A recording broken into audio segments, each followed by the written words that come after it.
infrastructure in globalization. Globalization has led to the development of infrastructure such as communication, transformation, and energy systems that have improved global connectivity and facilitated international trade. For example, the development of shipping ports, airports, and highways has made it easier and faster to transport goods across borders, while advancements in communication technology have enabled business to collaborate and communicate with partners and customers around the world.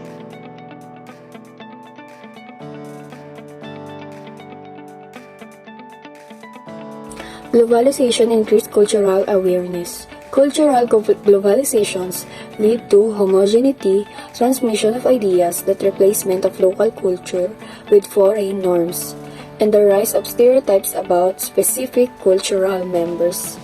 Example, globalization boosts cultural awareness by exposing people to diverse culinary transitions through international cuisine, fostering understanding and appreciation for the richness and diversity of global cultures.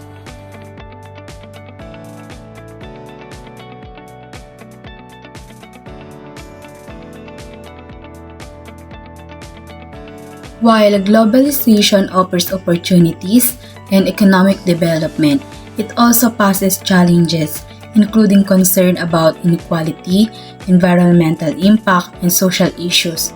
Therefore, effective governance and policies are crucial to ensure that the benefits of globalization are distributed equitably and that potential negative effects are mitigated.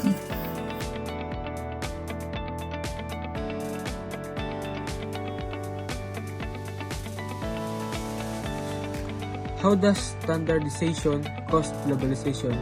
Standardization strategies are initiatives that brands adopt to make their own marketing approaches similar globally.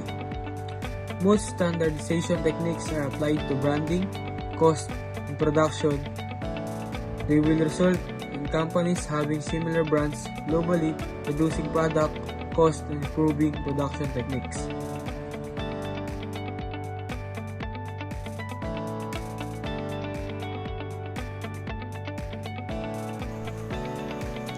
In most emerging economies, the effects of globalization include rising rates of unemployed people, a lack of new job opportunities, and declining real pay rates. For instance, the poor paper workers in the Philippines forces some to relocate abroad or seek employment elsewhere where aiming are higher or greater and regular employment is available. A prime illustration of this is the Canadian construction worker, whose hourly wage is $16 or more in about 960 pesos. This is far more than the hourly wage of Filipino welder in our nation, which is only 60 pesos. Another reason for the transfer of employees abroad is the high standard of the work in the Philippines.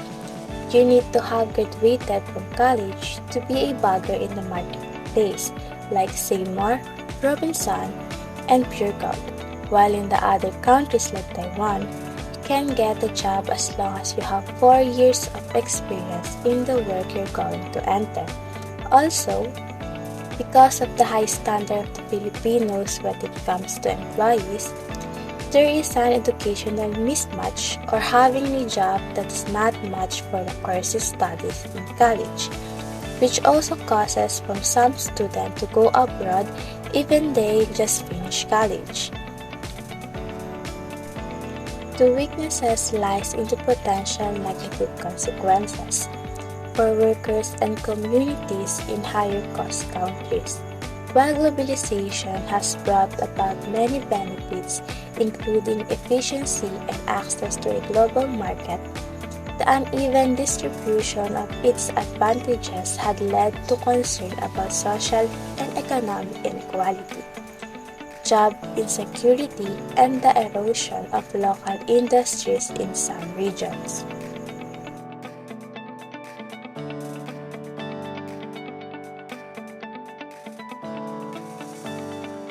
Cultural homogenization is a direct result of globalization, and it's actually considered one of its main characteristics when people are exposed to different cultures. They may choose to ignore their own customs and follow the tradition of what they see instead. This creates a single popular monoculture.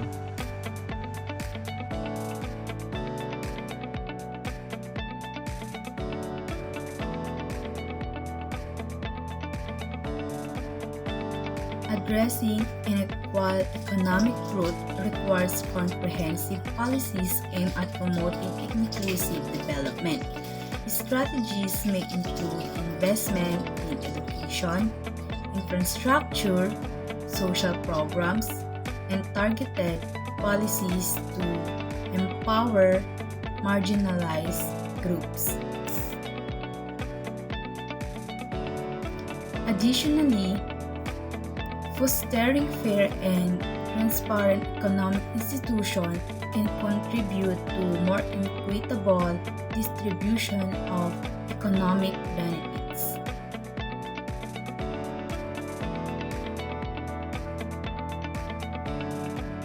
Trade imbalance weaknesses. The US-China trade imbalance influenced by China, lower manufacturing costs, affordable goods demand, and currency manipulation accusations have led to economic and political discussions, highlighting global trade complexities and policy disabilities. Factors contributing to this trade imbalance includes manufacturing costs, consumer demands, and currency dynamics. Manufacturing costs. China more on sale, cheaper labor, and lower production costs na nagpapababaw o nagiging epekto ng competitive in terms sa pagpresyo sa mas mababang halaga. Consumer demands naman po, ito yung mga affordable goods na pangkalimitan na nag-lead sa mga import na product na gawa ng mga bansang kagaya ng China. Currency dynamic naman, ito yung mga positions of currency na nagpapatakbo kung saan ang China ang pangunahing nagpapanatili sa artificially undervalued or low price of product. Trade imbalance and sources ng economics and political discussions na pinagtatalunan tungkol sa mga impact of domestic industries.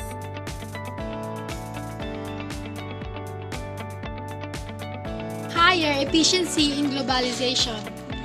Globalization has increased efficiency by allowing businesses to take advantage of economies cheaper and labor and resources and reduce transaction costs.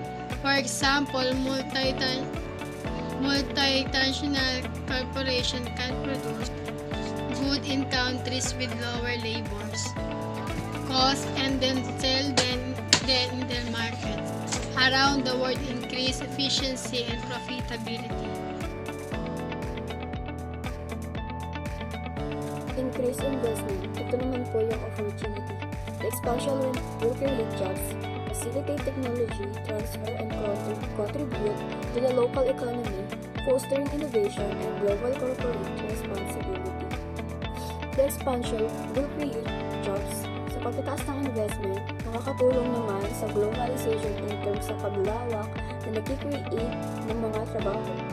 Facilitate technology transfer or pag-adapt ng mga makabagong technology and contribute sa mga local economy kagaya ng Philippines, effectiveness at sa mga global corporate responsibility. Business to contribute to economics development or factum law. Example, the Euro or EU has resulted in a loss of sovereignty in economic and monetary policy, as member countries have voluntarily ceded control to the ECB, leading to a single-owned sole monetary policy and reduced control over national legislation. Due to market and globalization. Globalization has expanded to access to new market for businesses, allowing them to reach more customers and increase their revenue. Like for example, the rise of e-commerce platforms like Amazon and Alibaba has enabled businesses to sell their product to customers around the world, while free trade agreements have opened up new markets for export and goods of services.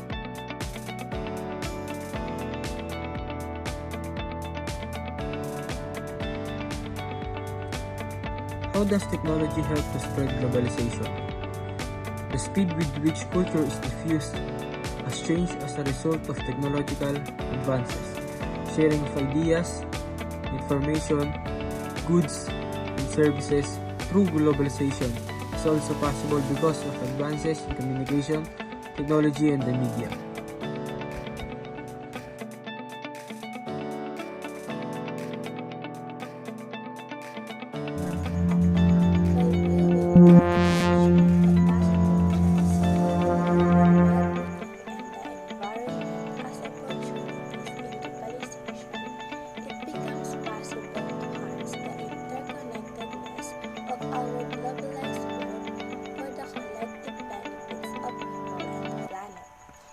This approach aligns with the principle of the sustainable development and responsible utilization, emphasizing the importance of the balancing economic growth with social and environmental consideration on a global scale. Through the deliberate utilization of the prospect offered by globalization, the global community may strive towards a future that is both egalitarian and sustainable. It necessitates cooperation, shared accountability, and the dedication to striking a worldwide balance between economic growth and social and environmental concerns.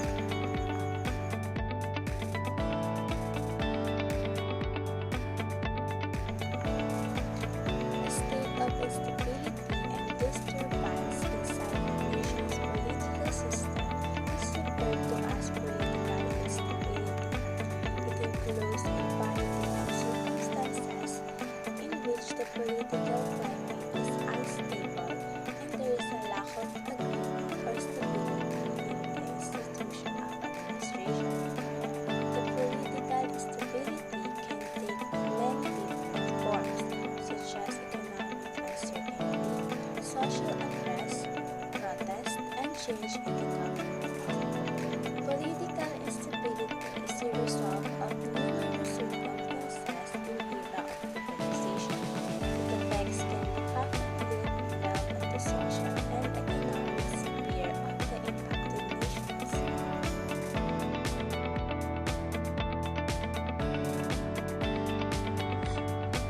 The social, economic, and health of people have been affected negatively. The world's livelihood and well-being have been endangered. Low-income and middle-income countries' weaker health system, limited resources, and lower socioeconomic status can make the life of people challenging.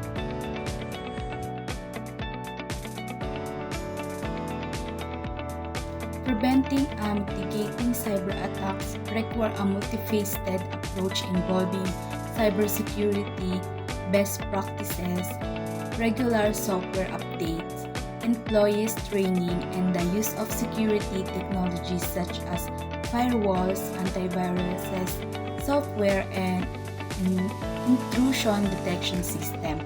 Additionally, organizations must stay vigilant and adapt their cybersecurity strategies to counter evolving threats in the digital landscape.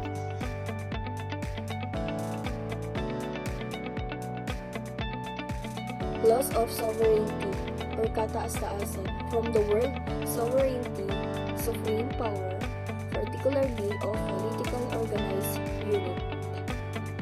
Generally, ang pagkawala ng political power or ability to autonomously, it is like a seldom or parang bilangguan as mga complete loss or pagkawala dahil na rin sa matter of degree.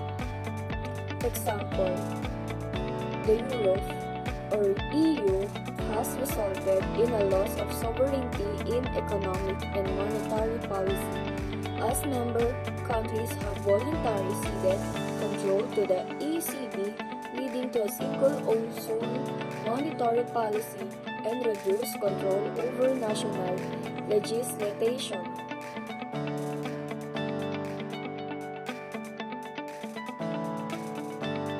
Inequality in globalization. Globalization has contributed to income inequality by creating winners and losers in the global economy. For example, while some countries and individuals have benefited from increased trade and investment, others have lost jobs and wages due to competition from cheaper imports of outsourcing of labors. Ideas that are either extremely beneficial or detrimental in real life surround our digital poster, similar to the Wi-Fi at the top of the ad. It alludes to modern, quick connectivity.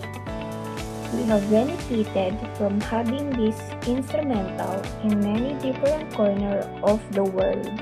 The world's technological advancements, such as the creation of robots or artificial intelligence, come next. These technologies have both positive and negative consequences on the globe. The robot stop at Jollibee is one example of this. As a result, some jobs are completed faster in some ways, but some crew members are also losing their employment. The building infrastructure come next. This contributes to the growth of globalization as well, since it makes things easier that were previously difficult, including communicating across international borders. Similar to internet enterprises, various jobs can be opened from here even if they are only within the house. The flag represents the various cultures that have spread over the world as a result of globalization, such as pop music in the Philippines, anime in Japan, and K-pop songs and dramas in Korea. These factors contribute to the ongoing development of our organizations.